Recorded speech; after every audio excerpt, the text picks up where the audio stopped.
Memang ada orang tanya mengapa komponen parti tak ada dekat sana.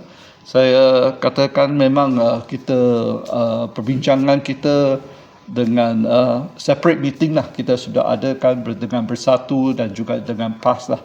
Dan pada masa ini ialah PAS dengan Bersatu lah, PAS dengan Bersatu.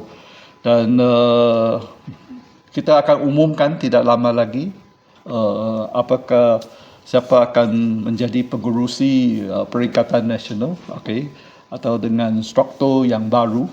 Dan oleh itu kita, seperti kita katakanlah, ciri-ciri yang memimpinkan Perikatan Nasional ialah pemimpin yang boleh menyatukan semua komponen parti, pemimpin yang boleh diterima oleh semua lapisan rakyat di negara kita. Dan